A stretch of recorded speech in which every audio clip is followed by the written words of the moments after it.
Good morning and welcome. For those of you who don't know us, I'm Bobby Southworth. To my right is Derek Nelson, and my left, Jordan Schmidt. Together, we purchased Rudig Jensen and Abra Auto Body from Mark Rudig on May 1st. We thank you all for coming to our grand reopening, and most importantly, we thank you for choosing to spend part of your day with us as we raise the flag and pay tribute and honor all the men and women You're listening to West Central of our armed forces for their valor and sacrifices that provide us the privilege of freedom. Today, on the 20th anniversary of 9/11, not only do we honor our military, but we want to honor all the emergency responders, law enforcement, fire departments, and first responders. While none of the three of us have served our country, we all have family members that have served in all branches, employees, countless customers, and community members, many of which you will see here today. We are honored to have some special guests with us here today. Representative Tony Kurtz, retired veteran, who graciously accepted our invitation to speak following the raising of the flag. The New Lisbon Fire Department for bringing their trucks to display. You may have also heard the Knights of Wisconsin 8 lacrosse chapter rumble in on their motorcycles. They are current and retired law enforcement members and many retired veterans as well. They'll be around today to talk and ask them any questions you'd like to and share some stories, and we're honored to have them join us today. We'd like to say a few thank yous. First to Mark Rudig, who couldn't be here with us today, for taking a chance on each one of us. Our customers and community for all the support you've shown us. It means a great deal to us. Our team, which is really our extended family, our personal families, who make what we do possible quietly in the background with little to no thanks.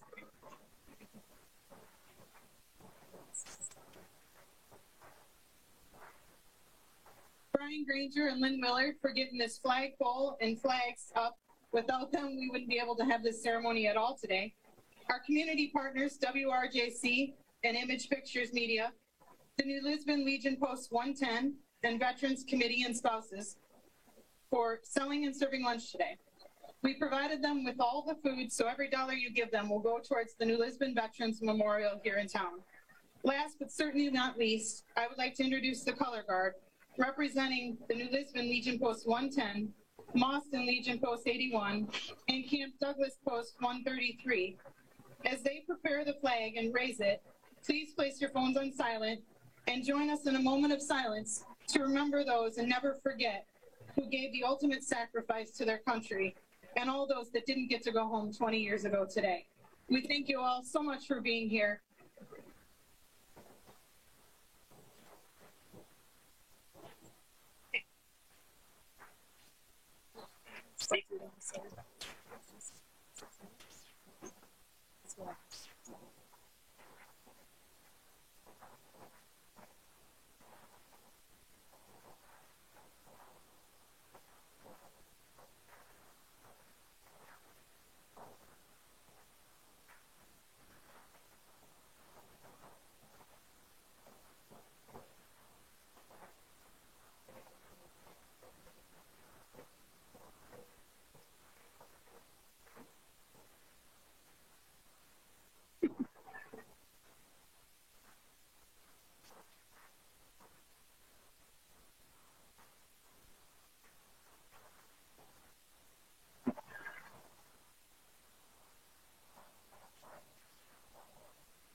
morning.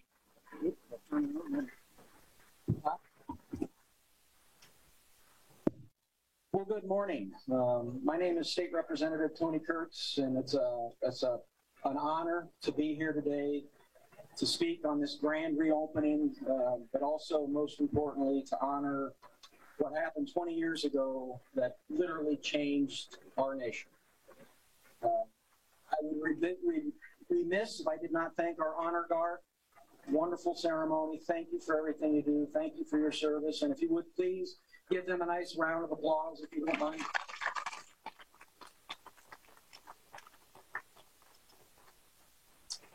I take a moment to also thank Mark Rudig. I'm sorry Mark couldn't be here. He had another commitment, but you know, I first met Mark many years ago, and I met him at a community event. And one thing that I think most people know here is how much he was giving to the community. And the community has given that love back to Mark. New Lisbon, Juneau County is a better place because of Mark Rudig and all the things that he had done for the community.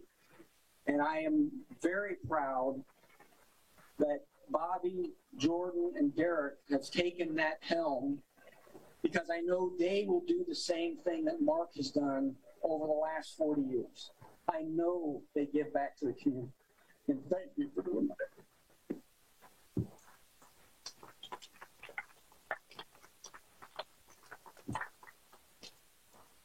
You know, it's interesting. I had 20 years on active duty in the Army. I used to fly attack helicopters. I had the honor to fly Cobra helicopters, Apache helicopters.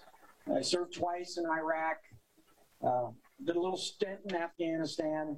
My wife is also an Army veteran. She served in the first Gulf War and also served in Somalia. She was an Army nurse. So to this day, 20 years ago, hits home to me, as so many of you in the audience today. You know, it's interesting. I used to shy away from events like this, particularly Memorial Day, Veterans Day, and ceremonies to honor 9/11. And it's quite honest, because I get emotional. I tear up.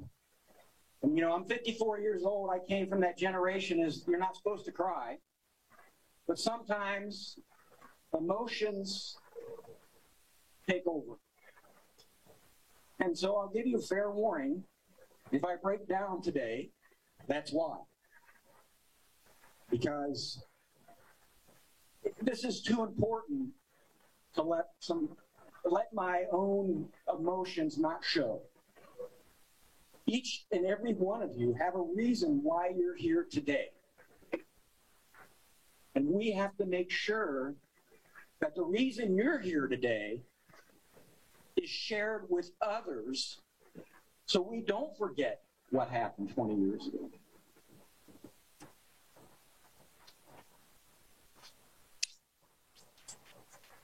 You know, it's interesting. My grandmother was born in 1908. She lived to be 103 years old. And I asked her one day, when did she first hear about Pearl Harbor? Now, you have to remember, in 1941, we didn't have the internet. We didn't have all this high technology. You had radio, you had TV, you still had telegraph. And so it wasn't instantaneous when people found out about Pearl Harbor. She heard it on the radio. She told me exactly where she was, what she was doing. And today, when I went and thanked the Honor Guard, you told me exactly where you were that day on 20 years ago.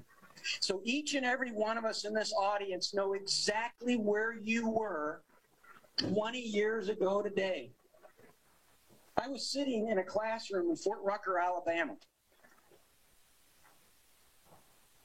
Another instructor came on.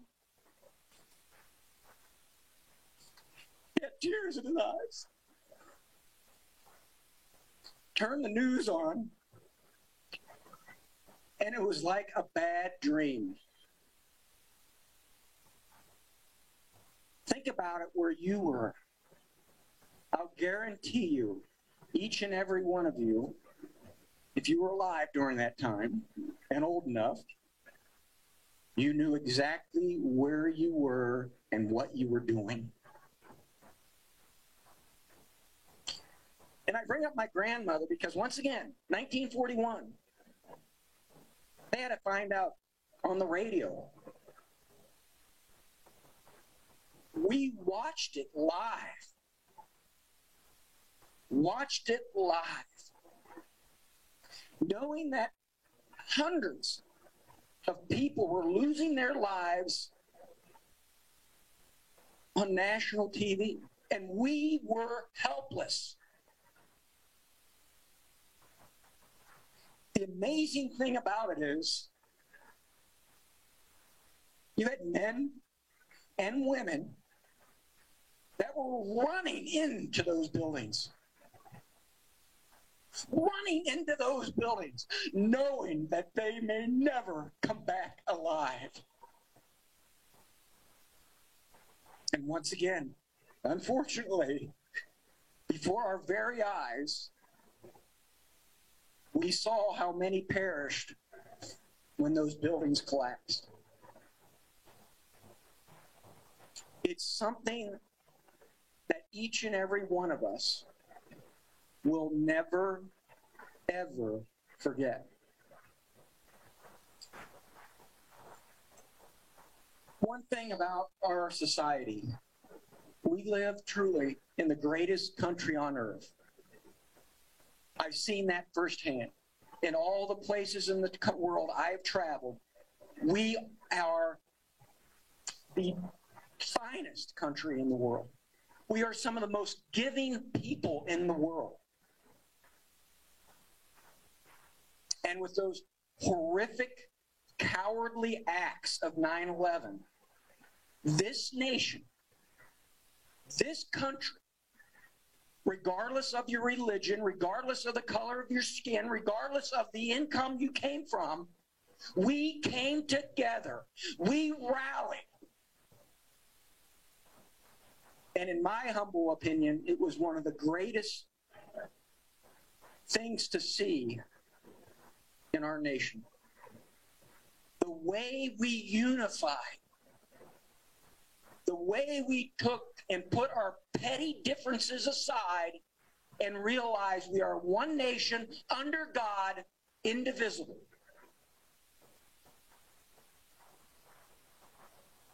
And that's why we never must forget. You know, we live in a society, unfortunately, that we do have a very short attention span, unfortunately. And on some cases, that's actually a good thing. Because if you fail at something, you get right back up. You dust yourself off and you get back at it. That's a great trait. But we also tend to forget the unpleasant things in our life. September 7th, 1941 was one of those unpleasant things that happened to our country. September 11th, 2001 was one of those things that was unpleasant that happened to our country. But we as a nation must never forget what happened. So I encourage you to reach out to your friends, your family, talk to them, find out where they were that day, how they felt. How they felt. I know how I felt. I felt sick to my stomach. Like somebody just kicked me. It was undescribable. And I guarantee you, the vast majority of you felt the same. Don't forget that. It's interesting. I listen to the news. I see, things on Facebook and internet, and they talk about how this country is so divided. And unfortunately, in some aspects, that is true.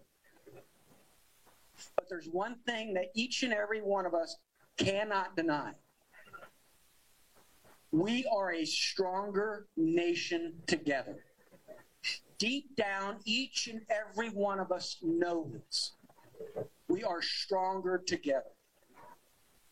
Just like after 9/11, how this country banded together is something that made me proud. Not proud just because I was in the Army, not proud because I was a veteran. It made me proud because I'm an American. Just like each and every one of you here, we have a common bond. We are Americans. And we must never forget what happened on 9/11. And I know you won't. And I ask that you share those stories, share that commitment, show that love for country. Because in my humble opinion, we need to get back to those very basics that make us a good, decent people that try and do our best for one another. That's who we are as Americans. That's what makes us great. So once again, this was an honor to be here today with you. It was an honor to wish you three the very best. I know you will take care of your families, your communities, your employees. I know you will continue the legacy of Mark Rudig, and I appreciate that. And once again, the challenge to each and one of you today, keep 9/11 alive. It happened. It's something we cannot forget. It is part of our legacy in this nation. The darkest point led to some of the greatest things our nation saw and did together. Thank you very much. God bless each and every one of you, and of course, God bless America.